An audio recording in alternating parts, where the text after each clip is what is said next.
Snow fell thick outside North Star Tower, coating the glass windows in white frost.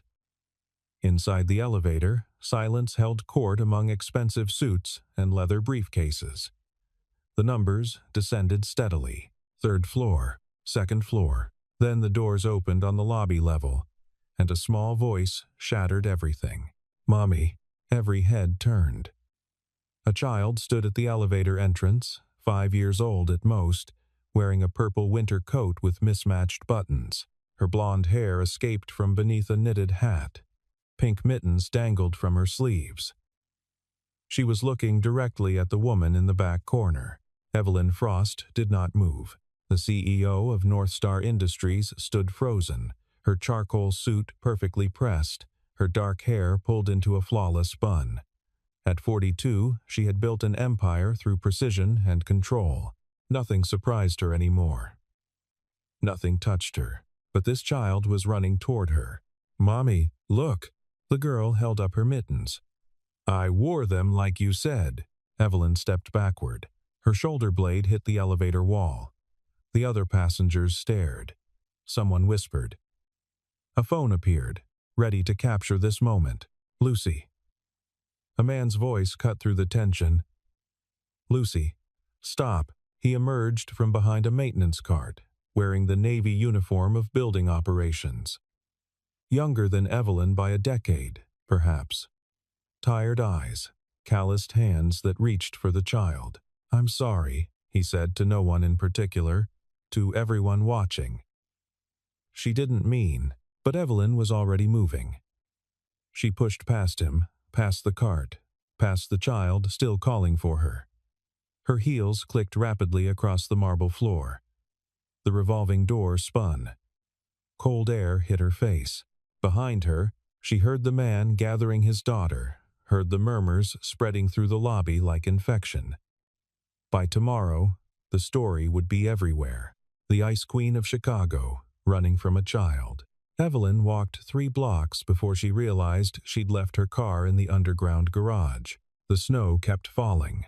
Daniel Harper sat on the basement floor at 2 a.m., watching his daughter sleep. They'd made a fort from supply boxes and cleaning equipment, the best they could manage in the maintenance room where he worked nights. Lucy slept curled in her purple coat, the one she refused to take off even indoors. Her breath fogged in the cold air. North Star Tower heated the offices, the lobbies, the conference rooms where deals worth millions were made. But here, where the building's servants worked, the temperature hovered just above freezing. Daniel had complained once. His supervisor reminded him that maintenance workers were lucky to have jobs at all. The daycare center charged $70 a day. Daniel made $14 an hour, 8 hours a night, 5 nights a week. The math didn't work. It never worked. So Lucy slept in the basement while he patrolled 38 floors, checking thermostats and replacing light bulbs, and pretending his daughter wasn't curled up beside industrial cleaners, breathing in chemical fumes. He reached over and adjusted her coat, tucking it tighter around her shoulders.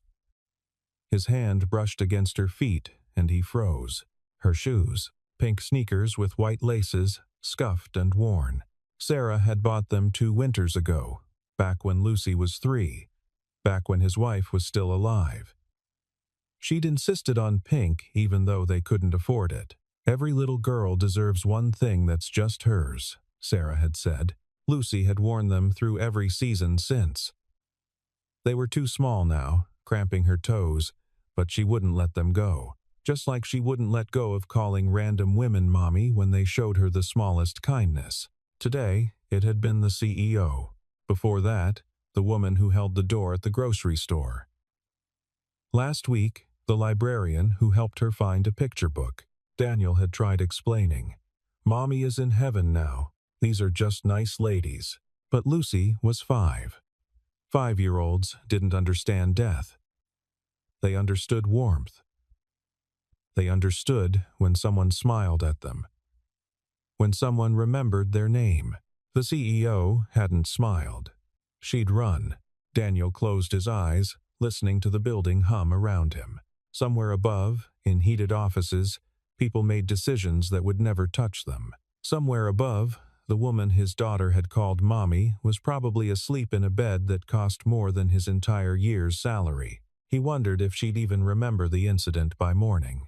The radio on his belt crackled. Third floor needed a thermostat adjustment.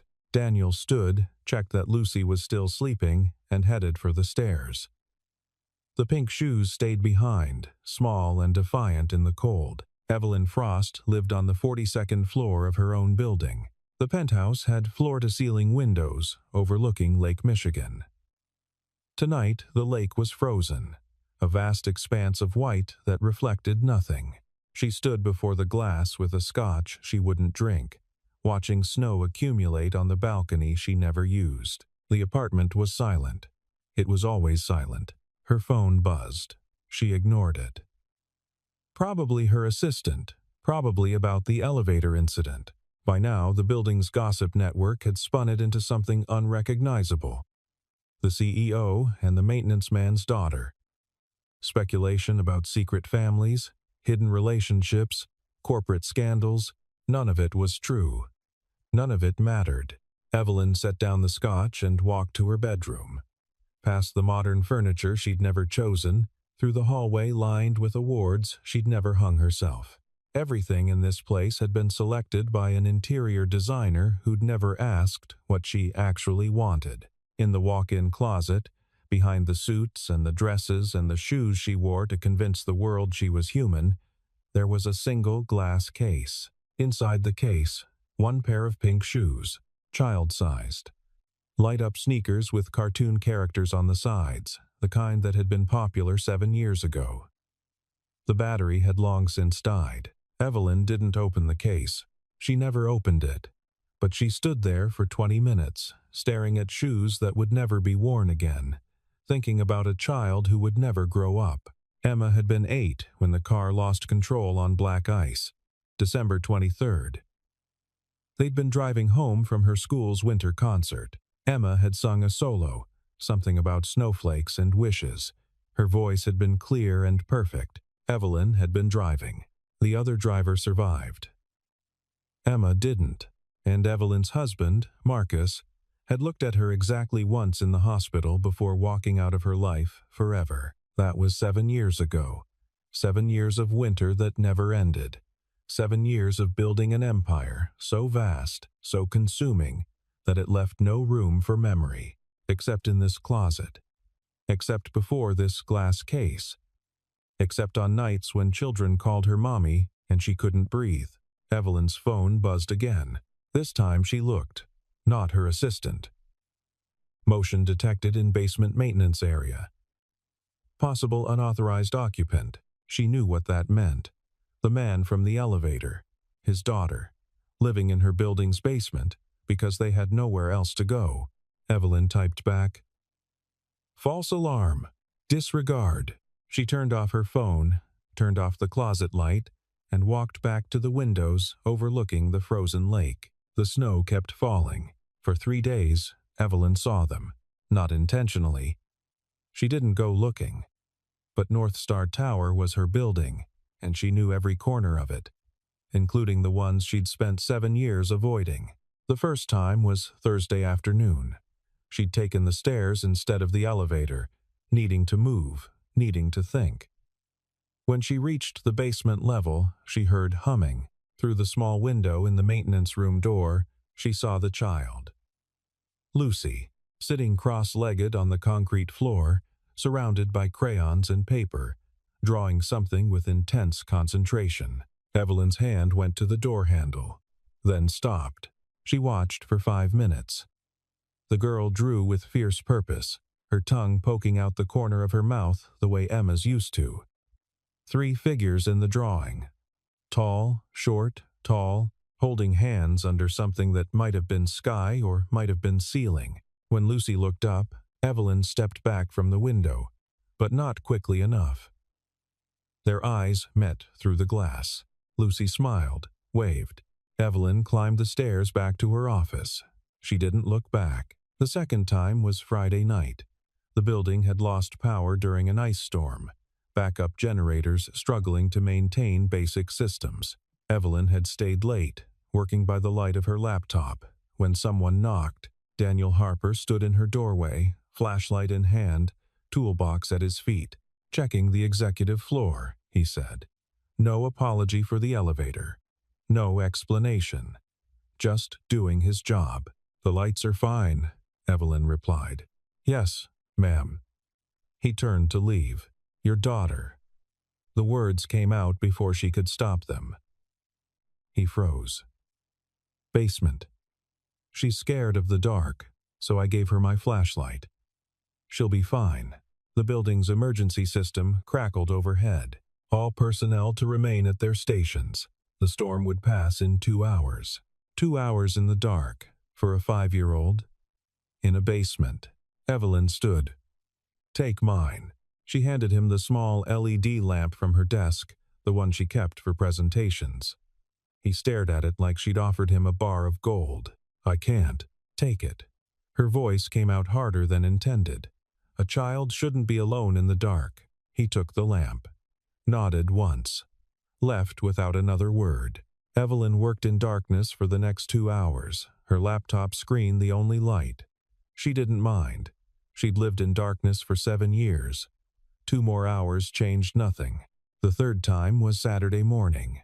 She shouldn't have been in the building at all, but sleep had become impossible. She found herself in the second-floor storage area, looking for archived files she didn't actually need.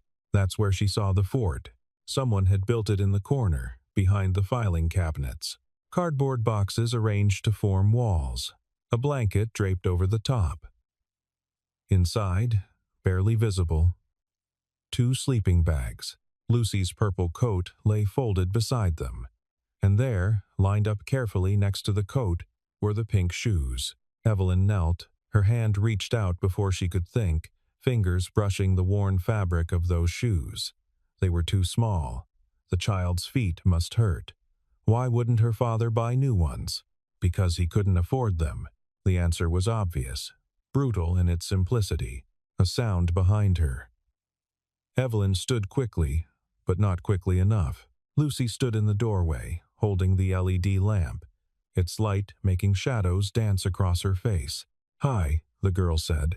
Evelyn couldn't speak. "Daddy's working," Lucy continued, as if this were a normal conversation, as if the CEO of the company wasn't standing in her makeshift bedroom. "Do you want to see my drawing?" "I should," Evelyn gestured vaguely toward the door. "Please?" Those eyes, wide and hopeful and completely unafraid. Evelyn found herself sitting on the cold floor, found herself looking at a crayon drawing of 3 stick figures under what was definitely sky now, definitely stars, definitely something meant to be beautiful. "That's me," Lucy pointed to the smallest figure. "That's Daddy, the middle figure, and that's you." The tallest figure wore a triangle dress and had yellow scribbles for hair. Emma had drawn like this too. All mothers were triangles. All dresses were the same. "Why am I in your drawing?" Evelyn's voice came out quieter than intended. Lucy tilted her head, considering. "Because you tied my shoes." Evelyn had no memory of tying shoes. "In the hallway," Lucy explained. "Last week, I was crying because they came undone and I can't do the bunny ears yet.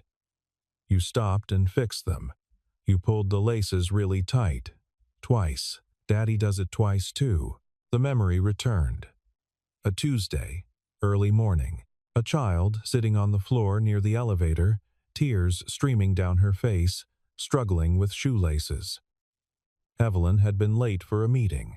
She'd knelt down without thinking, tied the shoes in 15 seconds, stood up, and kept walking. She hadn't even looked at the child's face. "That's why I called you Mommy," Lucy said. "Because my mommy used to tie them twice, too. Daddy told me she's in heaven now, but I forget sometimes. I thought maybe you were her. Come back." The LED lamp flickered. Outside, snow began falling again. "I'm not your mother," Evelyn said. "I know," Lucy nodded seriously. "But you did the shoes the same way. That means you're nice."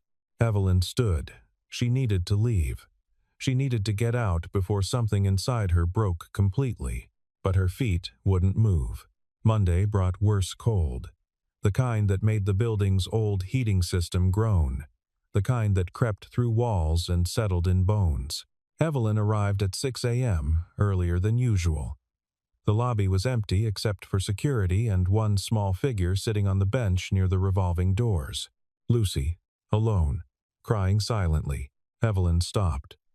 Every instinct screamed to keep walking, to pretend she hadn't seen, to maintain the distance she'd perfected over 7 years. She walked over anyway. "Where's your father?" Lucy looked up, tears frozen on her cheeks. "Fixing the heat on floor 20. He said to wait here, but it's cold and I wanted to go outside to see the snow, and I slipped on the ice, and now my shoe." She held up her foot. The pink sneaker hung loose, the sole separating from the upper, held together by nothing but memory and hope. "It broke," Lucy whispered. "Mommy's shoe broke." Fresh tears came. Not because of the cold, not because of the broken shoe, because this was the last piece of her mother, and now even that was falling apart. Evelyn knew that feeling. She knew it in her bones. She sat down on the bench. "May I see?" Lucy extended her foot. Evelyn examined the shoe. The damage was bad. The sole had torn completely along one side, held only by a few weak threads. Walking would be painful. Impossible, maybe. "Wait here," Evelyn said. She returned 10 minutes later with supplies from the maintenance closet. Superglue, duct tape, a small clamp from the toolbox. She knelt on the cold marble floor, the CEO of North Star Industries, wearing a $2,000 suit, kneeling in front of a 5-year-old, trying to repair a shoe that should have been thrown away months ago. "This won't last forever," Evelyn said as she worked, pressing the sole back into place, applying glue with careful precision. "Eventually, you'll need new shoes." "I don't want new shoes." "I know. Daddy says I have to let go, but if I let go, I'll forget her." Evelyn's hands stilled. "You won't forget." "How do you know?" "Because Evelyn had a pair of shoes in a glass case. Because 7 years had passed, and she still remembered exactly how Emma's voice sounded when she laughed. Because grief didn't need objects to survive. It lived in blood and breath and the spaces between heartbeats. But she couldn't say that. Not to this child. "You'll know," Evelyn said instead. "When you're ready for new shoes, you'll know. And your mother will still be there. In here." She touched Lucy's chest, right over her heart. "Shoes can break. This can't." Lucy watched as Evelyn finished the repair, wrapping duct tape around the sole for extra support, testing the bond. It wouldn't win any awards, but it would hold. "Try standing," Evelyn said. Lucy stood, took a tentative step, then another. The shoe held. "You fixed it." Wonder in her voice. "You made it like Mommy's again." "Not quite like it was," Evelyn corrected gently. "But good enough." "Are you a mommy?" Lucy asked suddenly. The same question as before, but different now. Quieter. More careful. The question landed like a knife. Evelyn stood, brushed off her suit. "I was." "Once." "What happened?" "She had an accident. Like your mother." Lucy nodded, accepting this with the strange wisdom children sometimes possessed. "Do you miss her?" "Every day." "Me too." Lucy reached out and took Evelyn's hand. Her fingers were small and cold and impossibly trusting. "Maybe we can miss them together." Something broke inside Evelyn. Something that had been frozen for 7 years. She felt it crack, felt warmth seep through the fissures, felt pain and relief in equal measure. The lobby doors opened. Daniel Harper rushed in, face pale with worry. "Lucy, I told you to stay in the..." He stopped. Saw his daughter holding hands with the CEO. Saw Evelyn's face, raw and unguarded in a way she never allowed. "I'm sorry," he said automatically. "She shouldn't have bothered you." She didn't. Evelyn released Lucy's hand carefully. like setting down something precious. Her shoe needed repair. Daniel looked down, saw the duct tape, saw his daughter's smile. "Thank you," he said. The words carried weight beyond gratitude for a fixed shoe. "Thank you for not running this time. Thank you for seeing her. Thank you for kneeling on cold marble like she mattered." Evelyn nodded once and walked toward the elevator. She made it 3 steps before she turned back. "Harper," she said. "My office. Today. 3 p.m. His face went white. This was it. The termination he'd been expecting since the elevator incident. "Yes, ma'am." Evelyn didn't correct his assumption. She just stepped into the elevator and let the doors close. Inside, alone, she leaned against the wall and closed her eyes. She could still feel Lucy's hand in hers. At 2:55 p.m., Daniel stood outside the executive suite, wearing his cleanest uniform shirt. Lucy sat beside him, coloring quietly. He'd tried to find childcare, but the storm had closed the community center. He'd tried calling his sister, but she was working. He'd tried everything except the one thing he couldn't do: leave Lucy alone. So she came with him. To his firing. The assistant appeared at 3 p.m. exactly. "She'll see you now." Daniel squeezed Lucy's hand. "Stay here. Be good." "Okay, Daddy." The door to Evelyn Frost's office opened. The room was enormous. Windows on 3 sides, a desk that could have held a car, awards and photographs lining one wall. Everything cold, everything perfect. Everything designed to intimidate. Evelyn sat behind her desk, backlit by the gray winter sky. "Sit," she said. Daniel sat. Waited. Why does your daughter call me Mommy? The question he'd been dreading. The one he had no good answer for. "She's 5, he started. "Her mother died when she was 3. She doesn't really remember her, just fragments. The way Sarah laughed. The way she tied shoes. Small things." Evelyn didn't move. "When someone does those same small things," Daniel continued, "Lucy thinks maybe it's her mother. Maybe she came back somehow. I've tried explaining death to her, but she's too young. So instead, I've tried explaining that Mommy is anyone who shows her love, anyone who takes care of her when she's scared, anyone who ties her shoes when she can't." "That's a dangerous definition," Evelyn said. "I know." Daniel met her eyes. "But what's the alternative?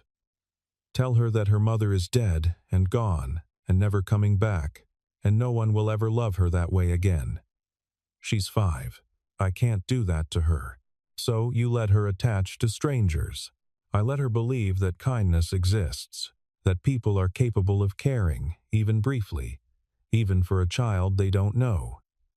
His voice hardened. "If that's wrong, fire me. But I won't apologize for giving my daughter hope." Silence fell. Outside, snow drifted past the windows. "I'm not firing you," Evelyn said, finally. Daniel's breath caught. "Your employee file says you have an engineering degree," she continued. "Civil engineering, University of Illinois. Top of your class. Yet you're working maintenance for $14 an hour. Student loans," Daniel said. "My wife got sick, medical bills. I had to take what I could find that offered insurance. And childcare?" He didn't answer. Didn't need to. "You bring her to work," Evelyn said. "Not a question. She sleeps in the basement while you patrol the building. Security knows but doesn't report it because you do good work. You've fixed problems the day shift couldn't solve. Saved the company thousands in emergency repairs." Daniel stared. "How do you—" "I read files." She opened a folder on her desk. All of them. Every employee. Every story. Her finger traced a line of text. "It says here you once repaired the HVAC system during a blizzard, when every contractor in the city refused to come out. Building temperature was dropping to dangerous levels. You climbed onto the roof in a whiteout and fixed it manually. Someone had to. You could have died. I had a daughter to feed. Couldn't do that unemployed." Evelyn closed the file. "Building operations is opening a new division. climate systems optimization. We need someone who understands both engineering and maintenance, someone who can design better systems and implement them. Daniel's heart began to race. The position pays $65,000 a year, Evelyn said. Day shift. Benefits include childcare allowance. He couldn't speak, couldn't breathe. I'm offering it to you, she said. Why? The word came out broken. Why would you do this? Evelyn stood, walked to the window, looked out at the frozen city. Because your daughter called me Mommy, she said quietly. And instead of being angry, I realized she was right. Not about me, about what a mother is. She turned to face him. A mother is someone who shows up when a child needs them, someone who fixes what's broken, someone who kneels on cold floors to tie shoes twice because that's what makes a child feel safe. Her voice wavered. I haven't been those things in 7 years. Your daughter reminded me that I could be. I don't understand, Daniel said. You don't have to.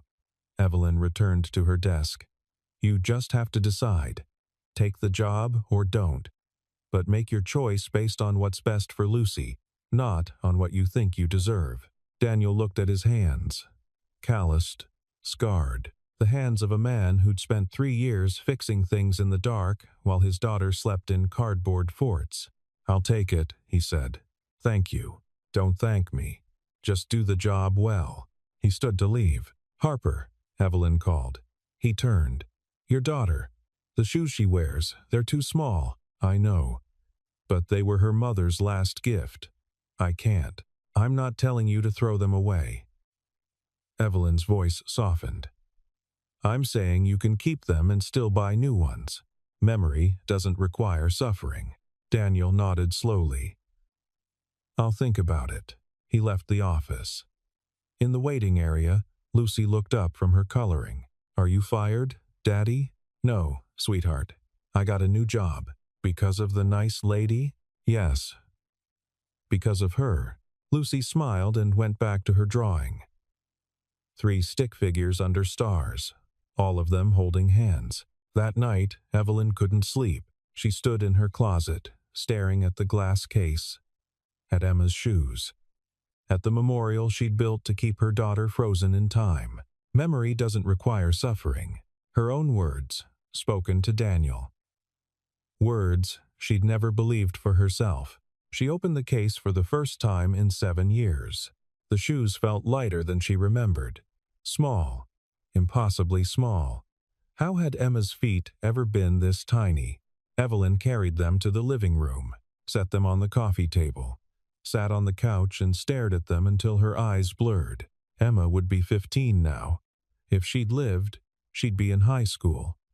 Probably rolling her eyes at everything, Evelyn said. Probably testing boundaries and asking for car keys and staying up too late on school nights. But she hadn't lived.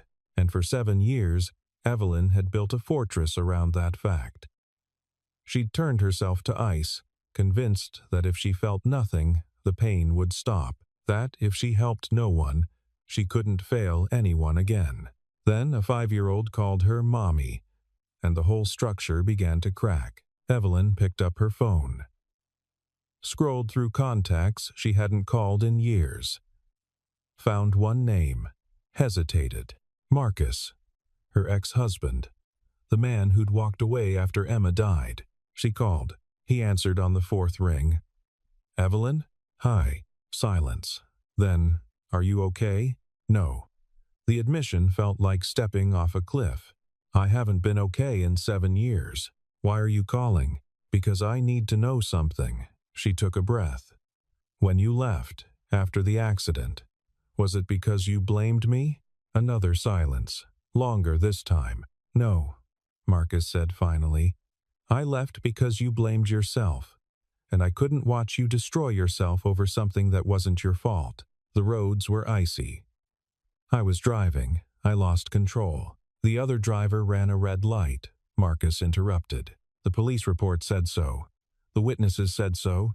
Everyone said so, except you. I should have been more careful. You can't control everything, Evelyn. You never could. But you tried.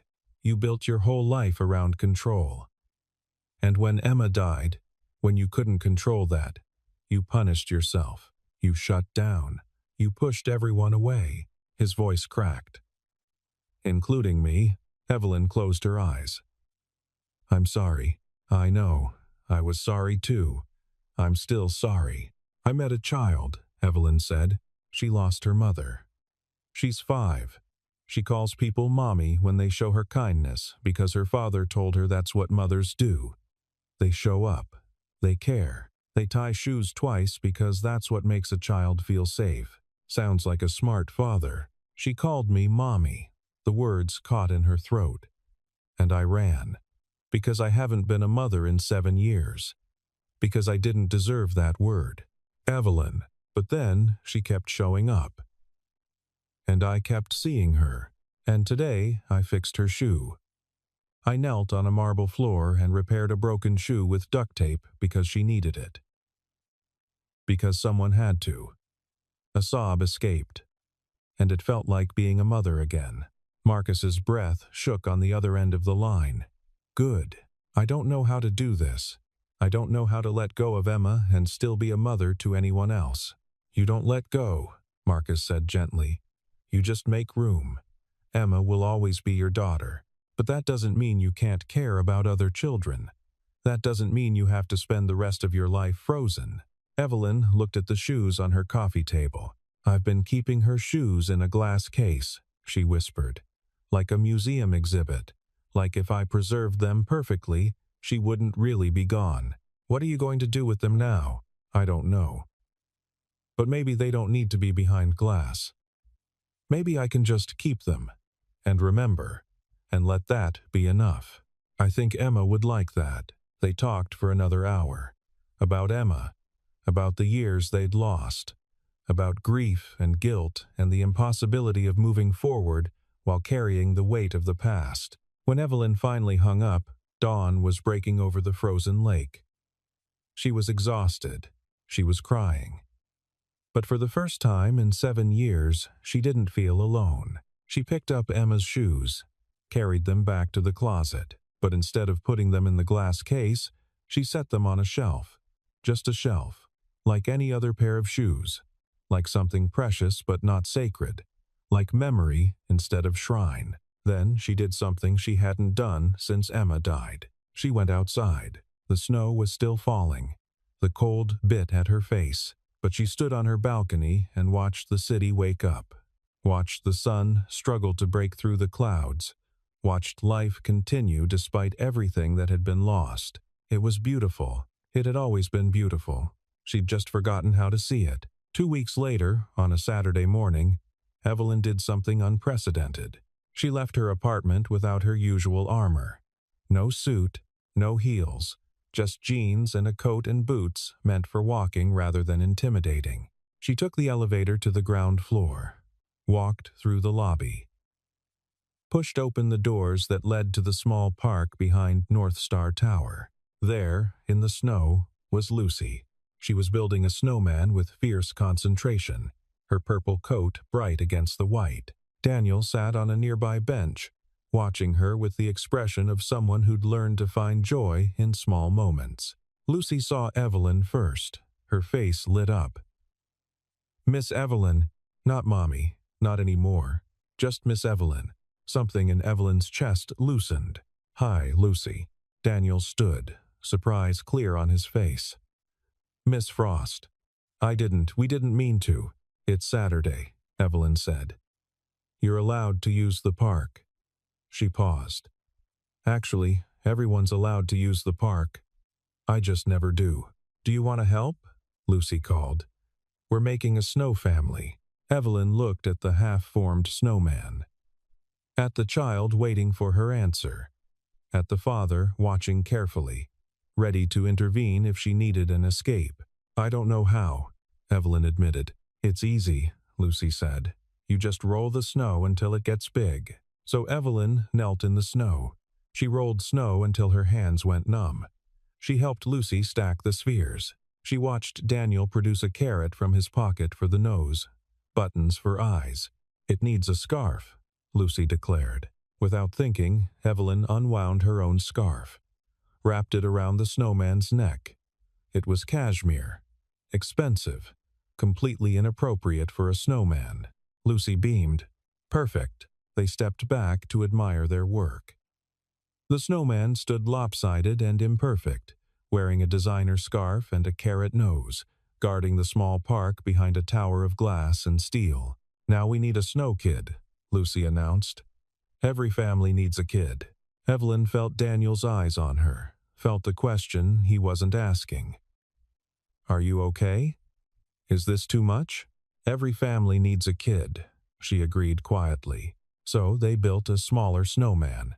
Lucy directed with the authority of someone who knew exactly what a snow family should look like. When they finished, 3 figures stood in the park. Tall, short, tall, like Lucy's drawing. "Can we take a picture?" Lucy asked her father. Daniel pulled out his phone. Old, cracked screen. But it worked. "All of us," Lucy insisted, "with the Snow family." So Daniel set the timer. They stood together, 3 living people and 3 snow figures, and the phone captured them all.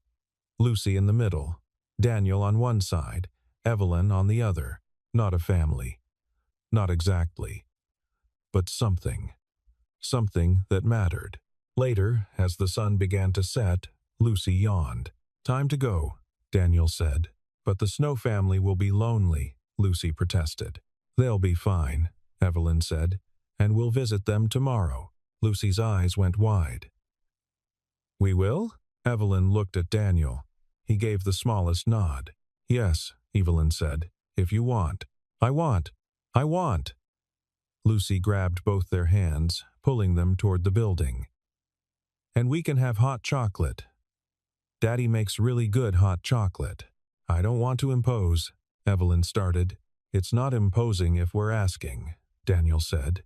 There was something in his voice. Gratitude, maybe? Or understanding? Or both?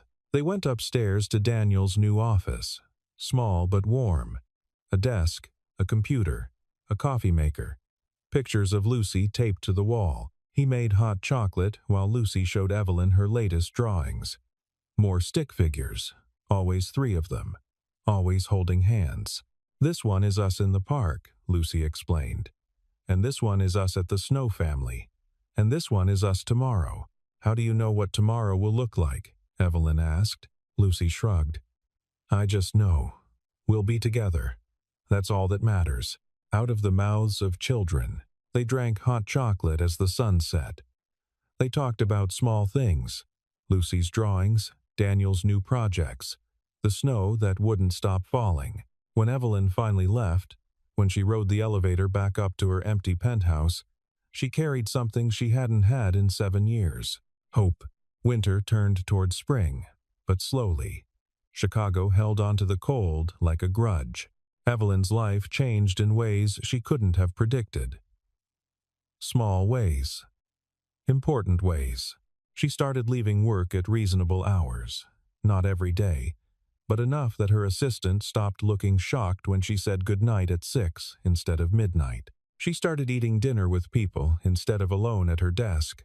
Sometimes with Daniel and Lucy in his office. Sometimes just with Lucy when Daniel had late projects. She learned that Lucy liked carrots but hated peas, that her favorite color was purple, that she wanted to be an astronaut when she grew up because space doesn't have rules. And Lucy stopped calling her Mommy. It happened gradually. Mommy became Miss Evelyn. Miss Evelyn became just Evelyn on days when Lucy forgot to be formal. "Is it okay that I don't call you Mommy anymore?" Lucy asked one evening. They were sitting in Evelyn's office, Lucy drawing while Evelyn worked on reports. Evelyn looked up. "Why wouldn't it be okay? Because I thought you were my mommy." "But Daddy says you're not. You're just Evelyn.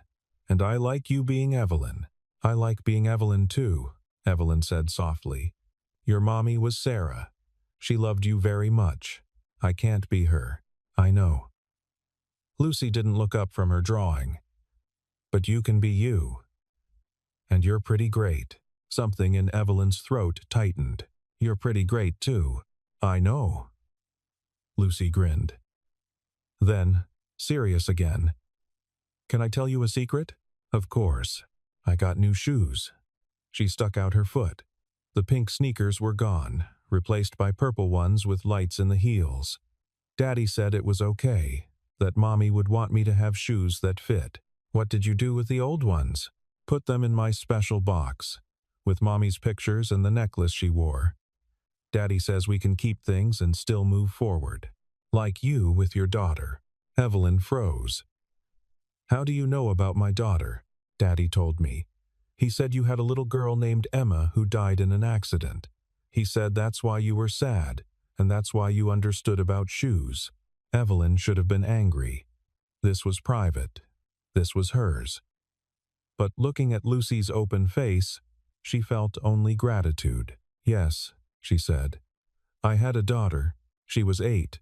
She liked to draw, like you. Do you miss her? Every day. Me too, with my mommy. Lucy went back to her drawing. But it's okay to miss them and still be happy sometimes, right? Right, Evelyn whispered. They sat in comfortable silence, Lucy drawing. Evelyn pretending to work but mostly watching this small person who'd somehow cracked open her frozen world. Later that week, Daniel knocked on Evelyn's office door. Got a minute? Always. He sat, nervous. I wanted to thank you for the job, for Lucy, for everything. You've thanked me already. I know, but I need to say something else. He took a breath. Lucy's birthday is next month. She wants a party. Nothing big, just a few kids from the building. Cake, games, the usual. That sounds nice. She wants to invite you. As a guest, not as the CEO. Just as Evelyn. Evelyn's hands stilled on her keyboard. I don't know if I'd be good at parties. You don't have to be good at them. You just have to show up. Daniel leaned forward. Look, I know this is complicated. I know Lucy isn't your daughter. I know we're employees and you're the CEO and there are probably a dozen HR policies against whatever this is. But she cares about you. And I think you care about her. So, if you want to come, we'd love to have you. If you don't, that's okay too. No pressure. Evelyn thought about Emma's 8th birthday, the party they'd planned but never had, the cake that went uneaten, the presents that stayed wrapped. I'll come, she said. Daniel smiled. Good. He left.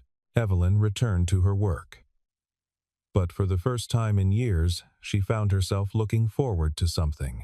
Lucy's birthday fell on a Saturday in March. Snow still covered the ground, but the sun shone brighter. Spring was coming. Eventually, the party was in the building's community room. Daniel had decorated with purple streamers. 6 children ran around, screaming with the pure joy of being 6. Evelyn arrived exactly on time, carrying a gift she'd spent 3 days selecting. A set of art supplies. Professional grade, the kind Emma would have loved. Lucy saw her and ran over. You came. I said I would. I know, but I thought maybe you'd be too busy. Daddy said CEOs are always busy. Not today. Evelyn handed her the gift. Happy birthday. Lucy tore into the wrapping paper with abandon. When she saw the art supplies, her eyes went wide. These are for real artists. You are a real artist. Thank you. Lucy threw her arms around Evelyn's waist. Evelyn stiffened for only a moment before hugging back. It had been so long since she'd held a child, so long since she'd let herself be held. The party was chaos, beautiful chaos. Children everywhere, cake crumbs on every surface, laughter that made the walls shake. Evelyn sat in the corner, watching. Daniel brought her a piece of cake. You're surviving, he observed. Barely. Thank you for coming. It means a lot to her. It means a lot to me, too. They watched Lucy open presents, play games, be 6 years old without apology. Can I ask you something? Daniel said. Sure. That first day, in the elevator. Why did you run? Evelyn was quiet for a long moment. Because Lucy reminded me of what I'd lost. And I wasn't ready to feel that again. And now? Now I think maybe loss doesn't have to mean the end. Maybe you can lose something precious and still find something else. Not a replacement, but something new, something that matters in a different way. Daniel nodded slowly. Sarah used to say that grief isn't about forgetting. It's about making room. Room for the memories and room for new life. She was wise. She was. He smiled. I think she and Emma would have liked each other. I think so too. Later, after most of the guests had left, Lucy came over with a piece of paper. I made this for you. It was another drawing. But this one was different. 4 figures instead of 3. 3 under the sun. One above them, smaller, in the clouds. That's me, Daddy, and you, Lucy explained, pointing to the 3 on the ground. And that's Emma. I thought maybe she'd like to be in the picture too, even though she's in heaven. Evelyn couldn't speak, couldn't breathe. Is it okay? Lucy asked, suddenly worried. Daddy said it might make you sad. It does make me sad, Evelyn managed, but in a good way, in a way that means I'm feeling things again. She pulled Lucy into a hug. A real one, the kind that said thank you and I'm sorry and you've saved me all at once. When she let go, Lucy smiled. Can I tell you another secret?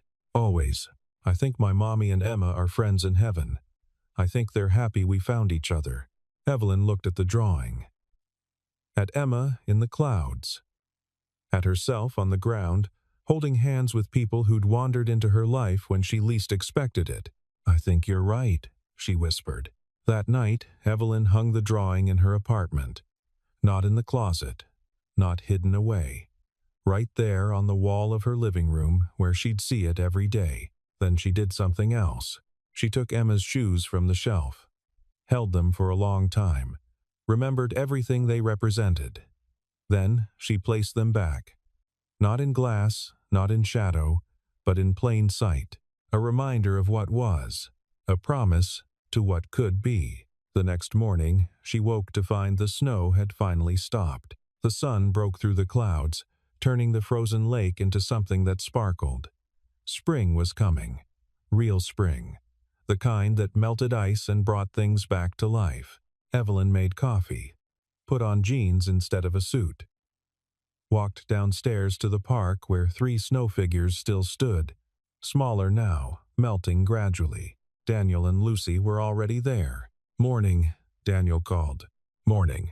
They're melting. Lucy said sadly, looking at the Snow family. That's okay, Evelyn said.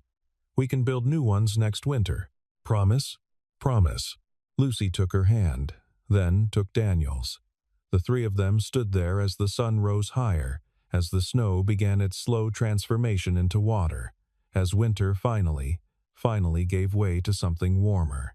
Evelyn had spent 7 years frozen.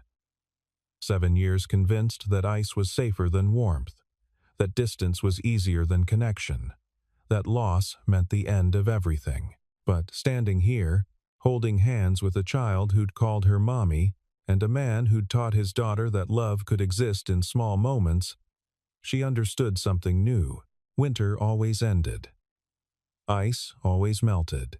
And sometimes, if you were brave enough to feel the cold, you discovered you could survive it. You could even find warmth on the other side. What should we do today? Lucy asked. Daniel looked at Evelyn. Evelyn looked at Lucy. Whatever we want, Evelyn said. We have time. And for the first time in 7 years, she meant it. They had time. They had each other. They had memories of people who'd loved them and left too soon. They had the present, imperfect and precious and real. That was enough. More than enough. It was everything.